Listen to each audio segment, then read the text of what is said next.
नमामीश्वरं सच्चिदानन्दरूपं लसत्कुण्डलं गोकुले व्रजमानं नमामीश्वरं सच्चिदानन्दरूपं लसत्कुण्डलं गोकुले व्रजमानं यशोदभियो लोकलातवमाना परं दृष्टमत्यन्ततो धृतगोप्या यशोदभियो लोकलातवमाना परं दृष्टमत्यन्ततो धृतगोप्या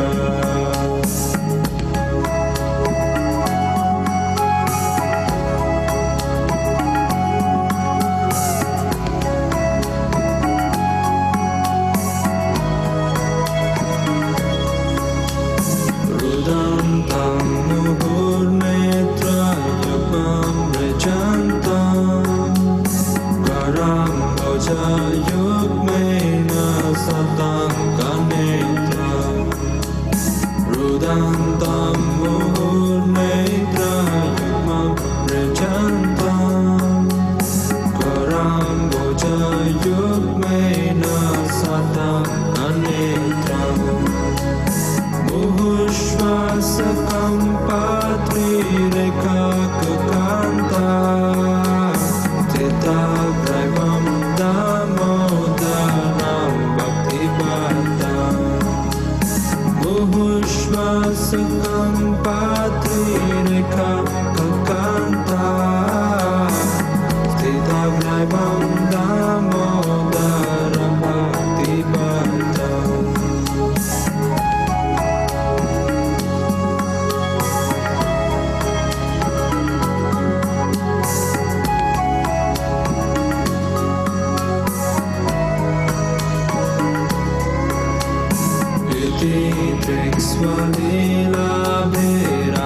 स्वलीलाभिरानन्दकुण्डे स्वघोषं निमज्जन्तमख्यापयन्तम् इति दृष्ट्वालीलाभिरानन्दकुण्डे स्वघोषं निमज्जन्तमख्यापयन्तम् तदीयशीताग्नेषु भक्तैर्चितात्वा पुनः प्रेमातस्तं सतावृत्तिवन्दे तदीयशीताग्नेषु भक्तैर्चितात्वा पुनः प्रेमातस्तं सतावृत्तिवन्दे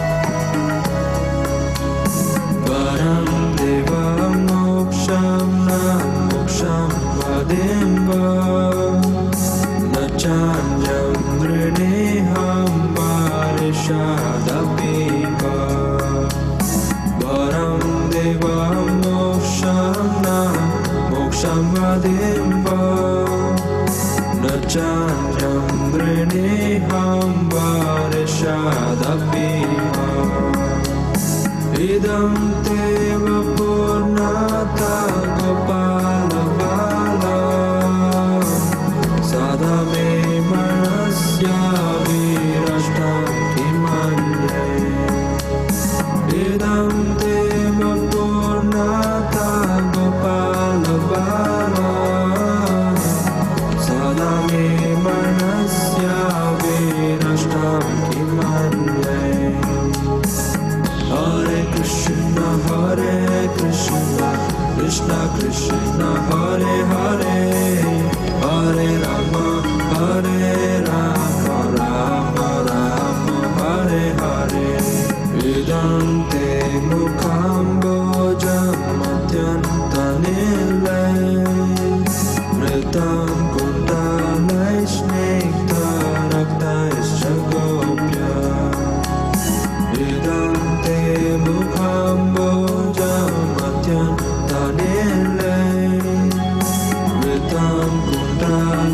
स्निग्धरक्तैश्च गोप्यः मुहुश्चुम्बितं बिम्बरक्ताधरं मे मनस्य विरास्तामालं लक्षलाभे मुहुश्चुम्बितं बिम्बरक्ताधरं मे मनस्य विरास्तामालं लक्षलाभे Hare Krishna, Krishna Krishna, Hare Hare, Hare Rama, Rama Rama, Hare Hare. Namo Devada Modarananda Vishnu, Prasida Prabhu Dukha Jalabhimagna. Namo Devada Modarananda Vishnu, Prasida Prabhu Dukha Jalabhimagnam.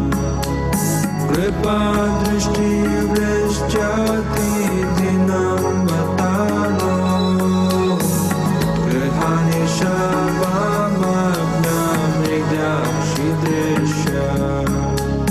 Kripa Drishti Vrishchati Dinam Vatano, Grihani Shabamagnam Nidakshi Drishya.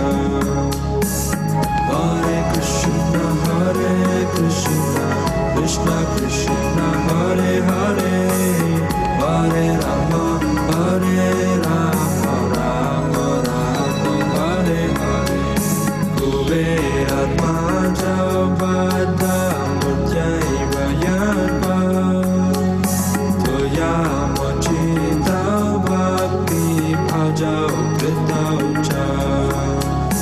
Kuberatmaja Vada Mutyaiva Yadva, Toya Mochita Bhakti Bhaja Uttaucha.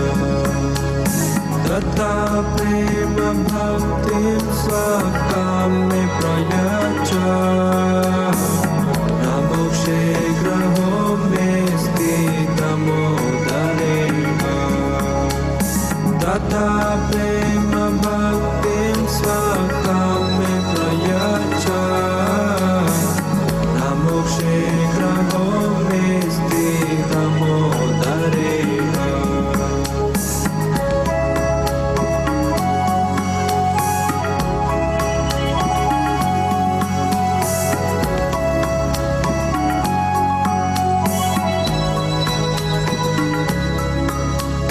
Namaste Studame Spuraditidame Tvadiyodarayata Vishwasya Dame.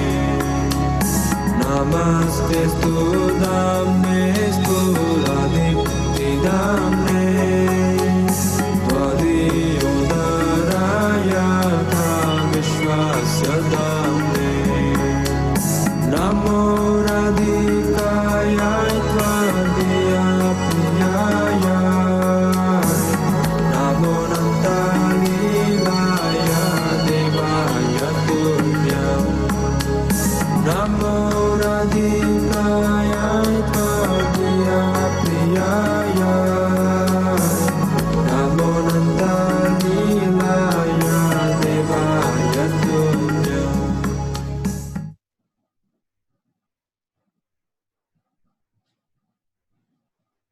जय श्री कृष्ण चैतन्य प्रभु नित्यानंद श्री अद्वैत गदाधर श्रीवासादि गौर भक्त वृंद. हरे कृष्ण कृष्ण कृष्ण हरे हरे, हरे राम राम राम हरे हरे. जयतां श्रुतो पंगुर मम मंद मते गतिर मत्सर्वस्व पदाम्भोजो राधा मदन मोहन. कृष्णाय वासुदेवाय देवकी नंदनाय च नंद गोप कुमाराय गोविंदाय नमो नमः, गोविंदाय नमो नमः, गोविंदाय नमो नमः.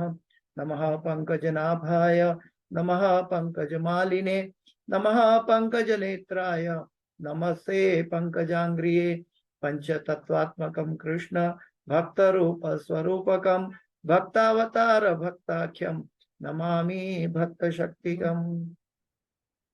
ओम नमो भगवते वासुदेवाय ओम नमो भगवते वासुदेवाय ओम नमो भगवते वासुदेवाय। नारायणं नमस्कृत्यं नरं चैव नरोत्तमं देवीं सरस्वतीं व्यासं ततो जयं मुदीरयेत्।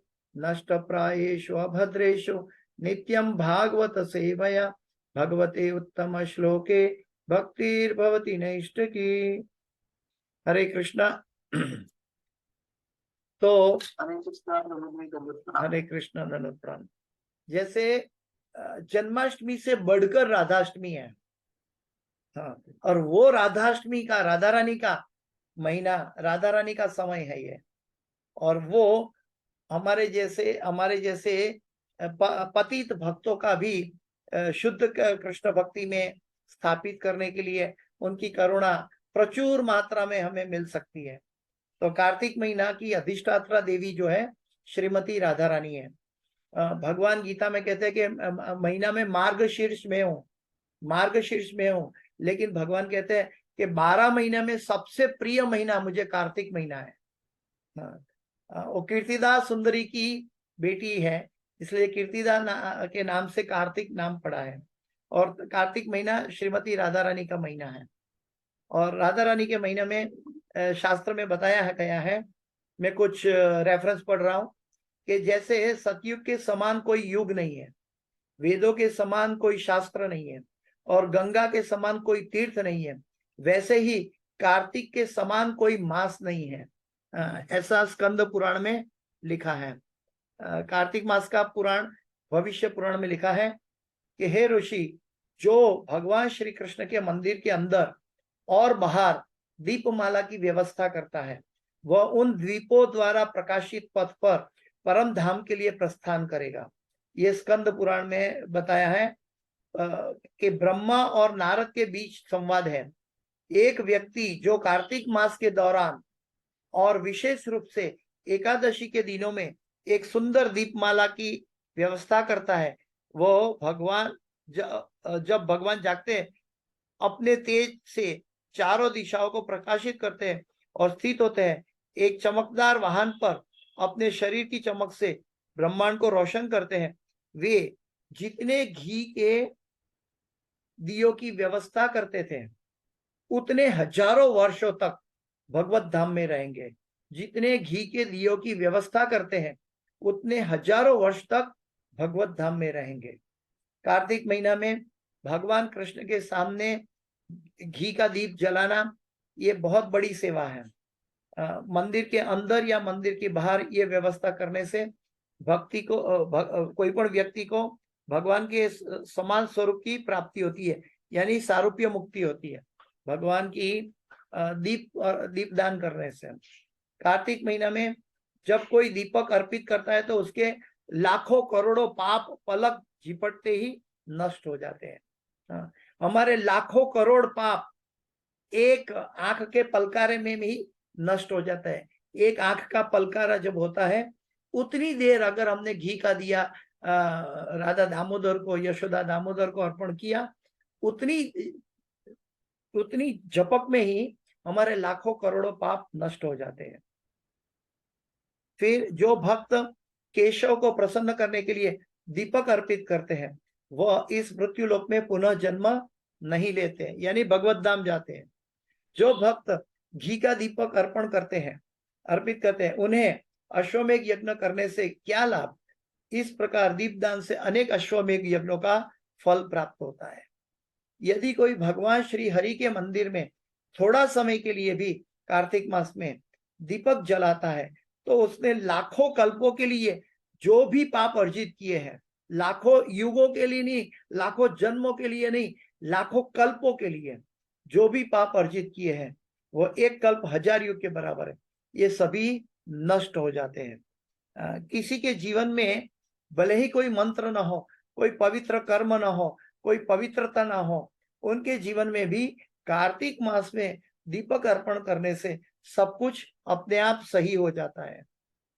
जो भक्त कार्तिक के महीने में भगवान केशव को दीपक अर्पित करते हैं, उन्हें सभी यज्ञों और सभी पवित्र नदियों में स्नान करने के समान फल प्राप्त होता है। पितृपक्ष के अनुसार जब परिवार में कोई कार्तिक के महीने में भगवान केशव को दीपदान करने से प्रसन्न करता है, तो भगवान की कृपा से सुदर्शन चक्र को अपने हाथ में रखते हैं और सभी पितरों को मुक्ति दिलाते हैं। मतलब हमारे पितरों का भी मुक्ति हो जाती है अगर हम भगवान को दीप अर्पण करते हैं। कार्तिक मास में दीपक अर्पण करने से मेरु पर्वत, मंदरा पर्वत जितना पापों का संग्रह होता है तो भी वो जल के राख हो जाता है, इसमें कोई संदेह नहीं है। और जो व्यक्ति कार्तिक के दौरान भगवान कृष्ण को दीपक अर्पित करता है, वह शाश्वत आध्यात्मिक संसार को प्राप्त करता है जहां कोई दुख नहीं है। तो ये तो एक कार्तिक के लिए सकाम कर्म की बात भी देख सकते हैं, लेकिन भगवान की भक्ति बढ़ती है। जो भक्त माला नहीं कर रहे हैं उसको माला शुरू करने का ये जीवन का सबसे सर्वश्रेष्ठ अवसर है। जो व्यक्ति माला कर रहा है उसको माला बढ़ाने का अवसर है। जो व्यक्ति 16 माला करता है उसको माला की क्वालिटी सुधारने है, कॉन्सेंट्रेट करने का अवसर है। ये महीना कृष्ण की भक्ति के लिए इससे बराबर महीना कोई 12 महीनों में नहीं है। और एक बात ध्यान रखें कि इस महीने में किया गया कोई भी, अगर आप कोई धाम में है, कोई तीर्थ में है और मंदिर में भगवान को दिए अर्पण करते हैं तो हजारों गुना फल मिलता है। लेकिन इस महीने में अगर हम पाप करते हैं या स्त्री संग करते हैं तो भी उसका पाप नष्ट करने का कोई इलाज नहीं है। वो पाप हमारे अकाउंट से नष्ट नहीं होगा। इसलिए कार्तिक महीने में हमें ब्रह्मचर्य व्रत का पालन करना चाहिए। साथ ही कार्तिक महीने में हमें हर रोज भगवान को प्रसन्न करने की और भक्तों के संग में भगवान की महिमा करने की, हर रोज शाम को गोपी गीत गाना है, दामोदर अष्टक गाना है। दामोदर अष्टक गा के हम दामोदर भगवान की आरती कर सकते हैं। और अगर चाहे तो आप मंदिर में भगवान को दीप स्पॉन्सर कर सकते हैं। और साथ साथ याद रहे कि एक दामोदर व्रत का मतलब है एक दिन भी 30 दिन में एक दिन भी हम भगवान को दिया अर्पण करना भूले नहीं। भगवान को और सिर्फ यही प्रार्थना करना है राधा कृष्ण को कि मुझे आपकी प्रेम भक्ति मिले, बस। इसके अतिरिक्त हमारे अंदर दामोदर अष्टक गाना है। और अभी हम दामोदर कथा के ऊपर जाएंगे। एक कार्तिक महात्म्य कहा, अभी दामोदर कथा में जाएंगे। तो दामोदर कथा की बात करें तो एक समय की बात है। एक समय ऐसा क्यों कहते हैं?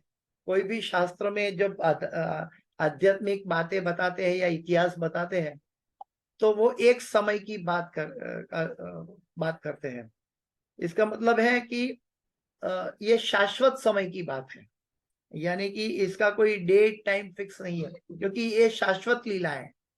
तो अभी कोई ना कोई ब्रह्मांड में चलती रहती है। तो वही लीला की बात है कि इस भौम लीला में भगवान ने जो लीला की थी उस समय की बात करते हुए एक समय की बात है।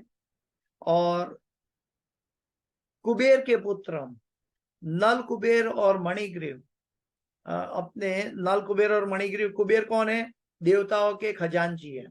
और उनका पुत्र कौन है? नल कुबेर और मणिग्रीव। वो दोनों को पैसे का, अपने देवलोक का एक नशा था। तो नशा करते हुए स्त्रियों के साथ विचरण करते हुए जलाशय में नग्न स्नान कर रहे थे, जलाशय में, नल कुबेर और मणिग्रीव। तो उस समय उनको भान नहीं था, वो नशे में थे, सोमरस पिया था। तो हिमालय की और की बात बता रहे। और वहां से ऐसा हुआ, भगवान की इच्छा ऐसी हुई कि वहां से नारद मुनि चल के जा रहे थे। तो नारद मुनि ने ये देखा, अरे ये तो देवता के कुबेर के पुत्र हैं और ऐसा जघन्य कर्म कर रहा है, ऐसे हीनियस कार्य कर रहा है। तो नारद मुनि तो देवर्षि है, देवों की भी ऋषि है। तो उन्होंने ये सब देखा तो उनको गुस्सा आया। तो ये नल कुबेर और मणिग्रीव अपने नशे में थे। तो वो तो नारद मुनि को देख के बोले, आप भी आ जाइए हमारे साथ। तो नारद मुनि को और गुस्सा आया और नारद मुनि ने उन दोनों को श्राप दे दिया कि आप मन की चंचलता के कारण आप ऐसे भ्रमित हो रहे हो, तो अगले जन्म में आप वृक्ष बन जाओगे। शास्त्रों में प्रमाण दिया है कि कोई भी स्त्री या कोई भी पुरुष अपने गुप्त अंगों का प्रदर्शन करते हैं तो उसको दूसरे जन्म में वृक्ष या लता पता का अवतार मिलता है, वृक्ष का अवतार मिलता है, क्योंकि ये मन की चंचलता है। हाँ, और मन की चंचलता को स्थिर करने के लिए भगवान एक जगह उसको स्थिर कर देते हैं। इसलिए ठंडी, गर्मी, बारिश, हर परिस्थिति में उसको एक जगह खड़ा रहना पड़ता है। ये मन की चंचलता को स्थिर करने के लिए भगवान ऐसे दंड देते हैं। तो ऐसे ये नग्न अवस्था में जलाशय में स्नान करते थे, इसलिए उनको ये श्राप दे दिया कि आप अगले जन्म में वृक्ष बन जाओगे। अभी वृक्ष बनने की तो बात हो गई, लेकिन उनको जब पता चला कि ये तो नारद मुनि है और नारद मुनि का श्राप कोई सामान्य श्राप नहीं है, उनको तुरंत अपनी नींद खुल गई कि भाई मैं तो गलती किया है। तो दौड़कर आए और नारद मुनि से माफी मांगी कि हमारे से गलती होगी, हमें माफ करो, हमें आपसे आपके श्राप से मुक्त करो। तो नारद मुनि ने कहा कि भाई श्राप तो आपने जो कर्म किया है इसलिए श्राप तो दे दिया है, लेकिन आप क्योंकि अपनी गलती को समझकर शरण में आए हो इसलिए मैं आपको एक वरदान भी देता हूं। तो वो वरदान दिया नारद मुनि ने कि भले आप वृक्ष हो जाओगे लेकिन आप का उद्धार भगवान श्री कृष्ण स्वयं आके करेंगे, आपका उद्धार। हाँ, ये एक श्राप आशीर्वाद में परिणित चेंज हो गया। कैसे कि अनेक जन्मों में भटका हुआ जीव कब कृष्ण के पास पहुंचेगा उसका कोई किसी को पता नहीं है, लेकिन नारद मुनि की कृपा से नल कुबेर और मणिग्रीव को आशीर्वाद मिला कि अगले जन्म में आप वृक्ष बनोगे और भगवान आपका उद्धार करेंगे। भगवान स्वयं, यानी एक ही योनि आपको बितानी है और बाद में भगवान आपका उद्धार कर देंगे। तो ये एक श्राप आशीर्वाद में परिणित हो गया। अभी गोकुल में हम चल रहे हैं, ये कथा पहले हो चुकी है, पूर्व जन्म की, नल कुबेर और मणिग्रीव के पूर्व जन्म की बात है। अभी नल कुबेर और मणिग्रीव कुछ समय के बाद गोकुल में नंद महाराज के आंगन में वो दो वृक्ष बनकर खड़े हैं। कुछ समय के बाद वहां भगवान कृष्ण बाल स्वरूप में प्रकट हुए हैं, नंद और यशोदा मैया का लालन पोषण और प्रेम पा रहे हैं। और वहां ये नल कुबेर और मणिग्रीव नंद महाराज के आंगन में दो वृक्ष बनकर खड़े हैं। तो एक समय की बात है, हर रोज सुबह गोपाष्टमी बीत चुकी थी और दिवाली का समय आने वाला था। ये लीला एक्चुअली दिवाली के दिन हुई, लेकिन पूरा कार्तिक महीना राधा रानी का महीना है, इसलिए राधा रानी ने ये स्पेशल बेनेडिक्शन दिया है। ये पूरा महीना दरमियान अगर कोई भी बाल कृष्ण को, यशोदा कृष्ण को या राधा कृष्ण को दीप अर्पण करते हैं तो उसको शुद्ध प्रेम भक्ति मिलेगी। तो ये अवसर गोकुल में भगवान कृष्ण सो रहे हैं, अपनी सुबह में जागे हैं, गोपाष्टमी चल पूरी हो गई है और भैया गोपाल अभी गाय चराने के लिए जाना शुरू हो गया है। तो उस समय सभी ग्वाल बाल सुबह में कन्हैया को जगाने के लिए आ रहे हैं और कन्हैया सो रहा है। कन्हैया जब उठा तो उसकी आंख में आंजन लगा हुआ है, मशवरा, और वो आंख ऐसा चोल कर बाहर उठ गया है और उठ के देख रहा है, मैया मैया मैया, और मैया का आवाज बाहर आ रहा है। मैया ने उस दिन देखा, यशोदा मैया ने, कि मेरे लल्ला के लिए बहुत फरियाद आती है कि सभी लोगों के घर जाके मक्खन की चोरी करता है। तो ये सभी गांव वाले, क्या मैं ठीक से मक्खन नहीं बनाती? सभी उनके पास तो 9 लाख गैया है, ये मक्खन मैं ठीक नहीं बनाती। तो यशोदा मैया ने सोचा कि मैं अपने लाला के लिए स्वयं मक्खन बनाऊंगी, क्योंकि अब तक तो सभी गांव की गोपियां आती थी मक्खन निकालने के लिए, और फिर उनका मक्खन शायद लाला को अच्छा नहीं लगता है, तो मैं स्वयं मक्खन निकालूंगी। तो यशोदा मैया अपने मटका में सुबह में मक्खन निकालने के लिए वलोना कर रही है, और उसकी हाथ की बेंगल खन खन खन आवाज आ रही है, और वही खन खन आवाज में कन्हैया उठा है और मैया मैया मैया करके ढूंढ रहा है।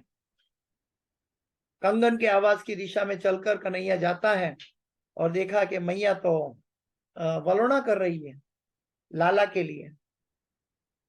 अभी मैया ने सोचा कन्हैया उठा है तो भूखा होगा, तो मैं उसको स्तनपान कराती हूँ। उस जमाने में बच्चे को 4-5 साल तक माता स्तनपान कराती थी, इसलिए वो बुद्धिमान होते थे। आजकल की तरह नहीं है कि बॉटल दे देती है। कई आचार्यगण बताते हैं कि जो अपने बच्चे को दूध की बोतल पिलाते हैं, वो बाद में नशे की बोतल लेता है और आखिर में ग्लूकोज की बोतल चढ़ाना पड़ता है। तो ये बोतल का जमाना नहीं था। तो माता ने तुरंत कन्हैया को गोद में लिया और दूध पिलाने की चेष्टा करने लगी यशोदा मैया। और उसके बाद मैया की नजर हुई कि दूर चूल्हे पर दूध उबला जा रहा है। अभी वो दूध कौन सा था? एक जेब गोद में कन्हैया है, सामने दूध उकल रहा है, मतलब गर्म हो रहा है और नीचे गिरने वाला है। तो मैया की नजर दूध बचाने के लिए जाने की इच्छा हुई कि लाला को थोड़ी देर साइड में रखा और दूध बचाने गई। अब ये दूध क्या है, उसके बारे में भी कई आचार्यों ने बहुत अच्छी अच्छी अपने अनुभव बताए हैं। क्योंकि आध्यात्मिक जगत में जो कृष्ण से जुड़ा हुआ है वो सभी चीज शाश्वत है, यानी कि वो पदार्थ के रूप में नहीं है, वो सभी भगवान की सेवा में है। तो एक आचार्यगण ने कहा कि ये दूध इसलिए उबला जा रहा था कि दूध ने देखा कि कन्हैया माँ की गोद में आया है, मैं भी उसका दर्शन कर लूं, इसलिए दूध उबला जा रहा था।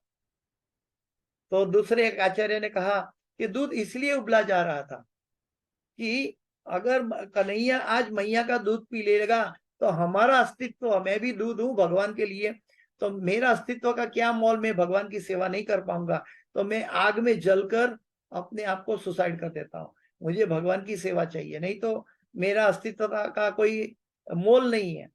ये दूध भी क्या बोलते हैं, कॉन्शियस था, तो दूध उबला जा रहा था।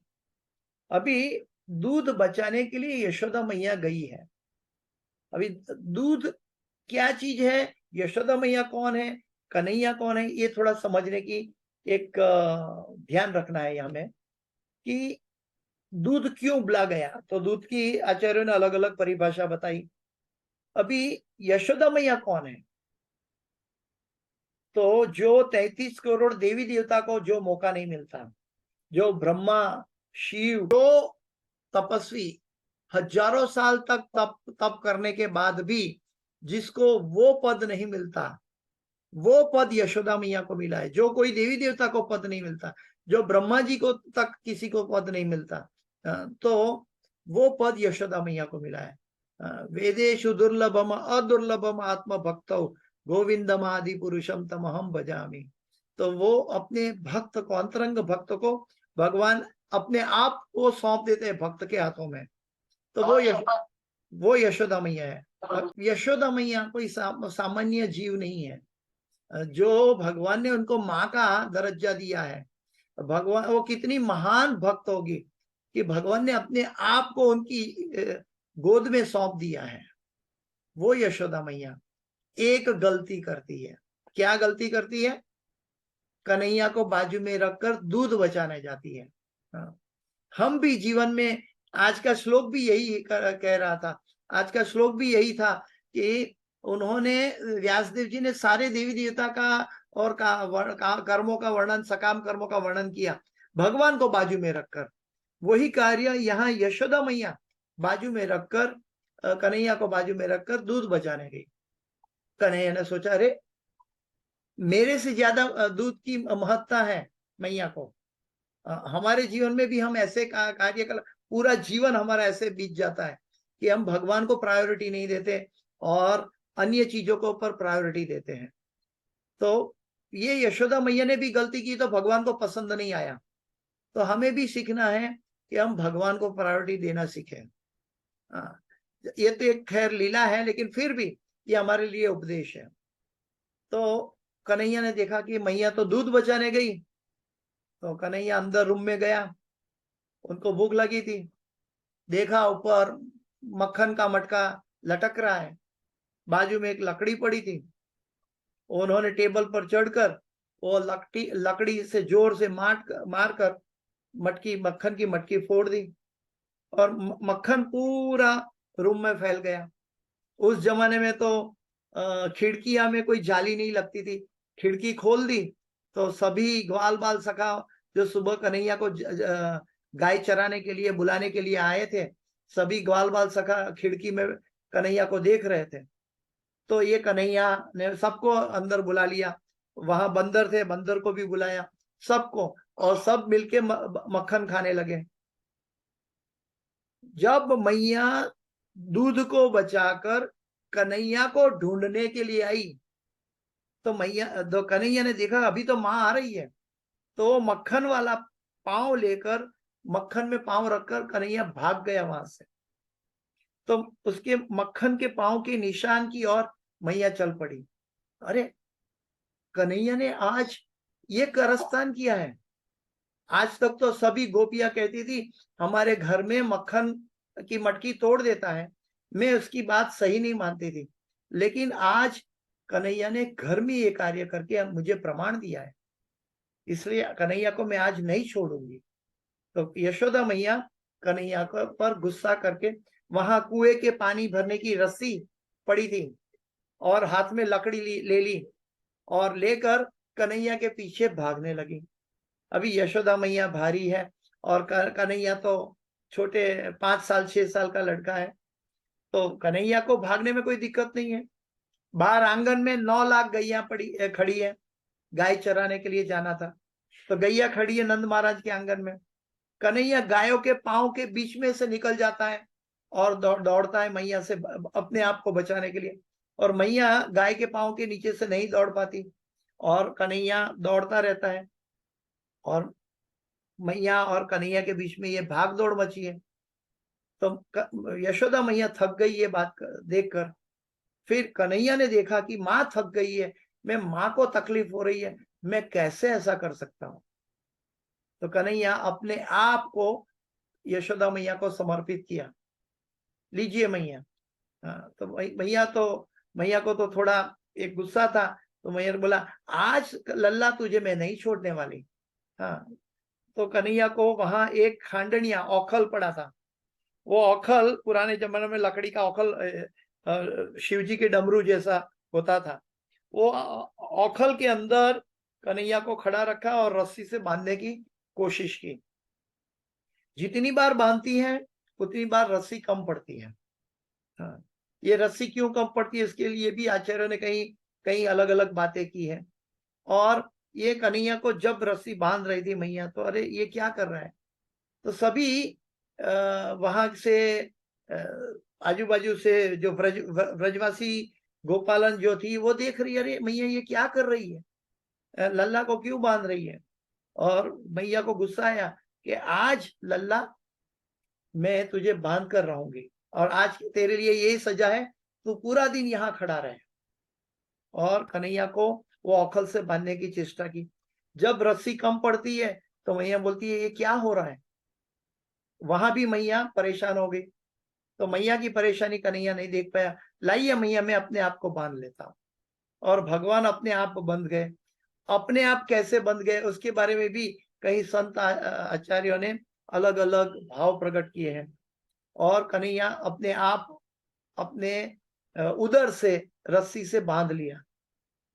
जो उस रस्सी का जो निशान है दाम, वो उस कन्हैया के उदर पर पड़ा, इसलिए दामोदर कहा गया। इसलिए कृष्ण का एक नाम पड़ा दामोदर। हाँ, उनके रस्सी के दाम उदर पर होने से वो स्वरूप कृष्ण का दामोदर नाम पड़ा। तो ऐसे कन्हैया को बांध दिया।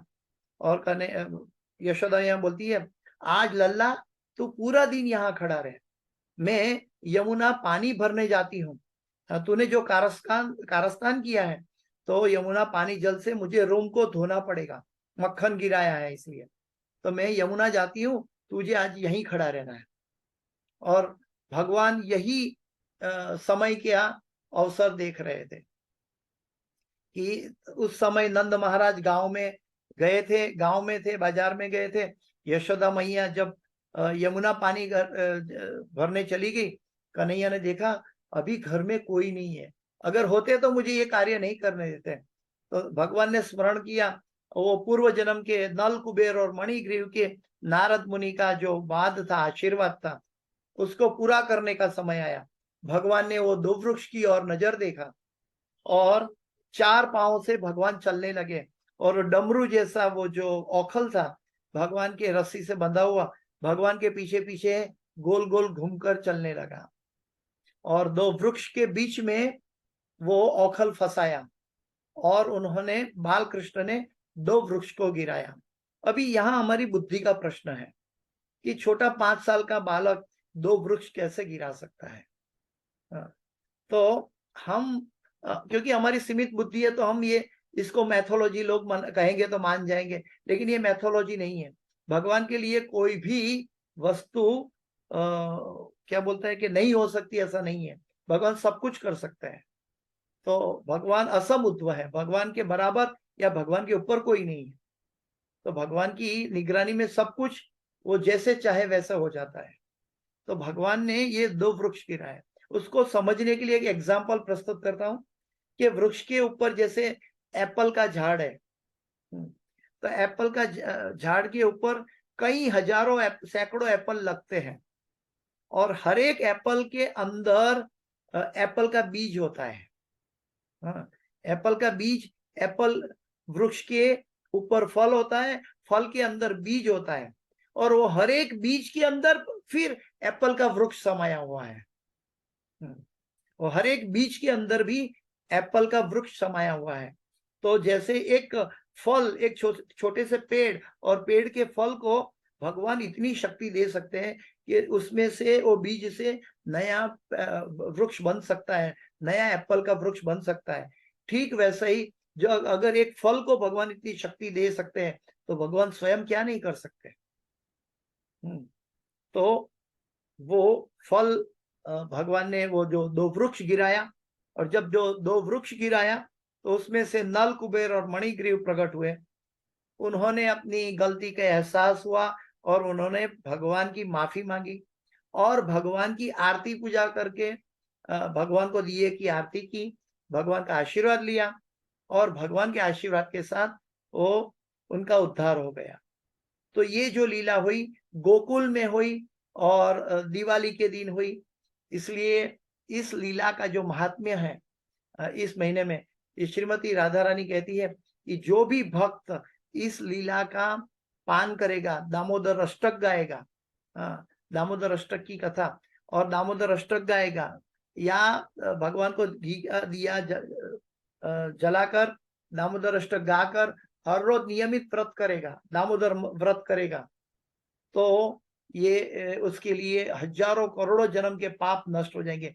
क्यों? क्योंकि उसको भक्ति के लिए, भगवान को समर्पित करने के लिए राधा रानी वो जीव को भगवान को समर्पित करेगी। तो सभी प्रतिकूल अवस्था अनुकूल बन जाएगी उसके लिए। कोई भी दीप, हम कोई भी अवस्था में, अपवित्र अवस्था में भी हम भगवान को दीप अर्पण कर सकते हैं, क्योंकि ये दीप अर्पण करने में बाह्य कोई भी वस्तु हमें रोक नहीं सकती। कोई भी अपवित्रता में रोक नहीं सकती। इसलिए भगवान का दीप अर्पण कर सकते हैं दामोदर अष्टक में। बाकी में हमें तकलीफ हो सकती है क्योंकि उसमें हमें दोष लगता है, लेकिन राधा रानी की कृपा से दामोदर अष्टक, दामोदर भगवान को हम दीप अर्पण जरूर कर सकते हैं।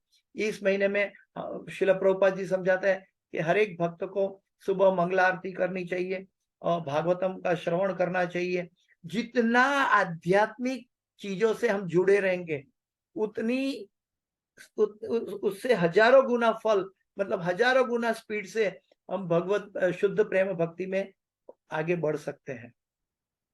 तो ये हमारे लिए एक सुवर्ण अवसर है कि अगर आप तीर्थ यात्रा में जाते हैं तो तीर्थों में भी ये कार्य करें, अपने घर में भी करें, मंदिर जाते हैं तो मंदिरों में भी करें।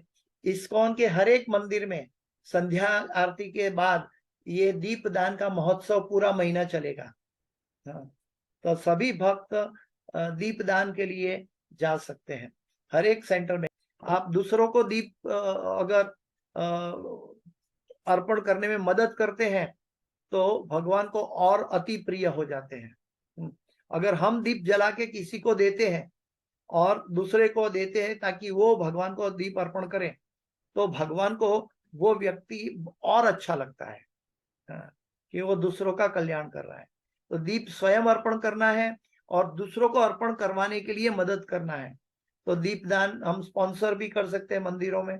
तो कहने का मेरा तात्पर्य है कि ये अमूल्य अवसर है कि हमारा पैसा इससे अधिक क्या चीज खरीद सकता है इस ब्रह्मांड में। हमारे पास जो पैसा है वो इस ब्रह्मांड में इससे अतिरिक्त क्या खरीद सकता है जो भगवान को प्रेम पाने का मौका छोड़ दे। तो हम सब मिलके बड़े उत्साह के साथ राधा रानी को हृदय से प्रार्थना करें कि हमें कृष्ण की सेवा में जोड़े। इसके साथ मैं अपनी वाणी को यहाँ विराम दे रहा हूँ। समय पूरा हो चुका है। किसी का कोई प्रश्न है तो करेंगे। इस क्लास की कोई भी सुकृति है वो मेरे गुरु महाराज हिज होलीनेस जय पताका स्वामी आचार्यपाद गुरु महाराज की है, और इस क्लास की कोई भी गलती क्षति त्रुटि है मेरी अपनी है, कृपया मुझे क्षमा करें। वाञ्छाकल्पतरुभ्यश्च कृपा सिन्धुभ्येव च पतितानां पावनेभ्यो वैष्णवेभ्यो नमो नमः।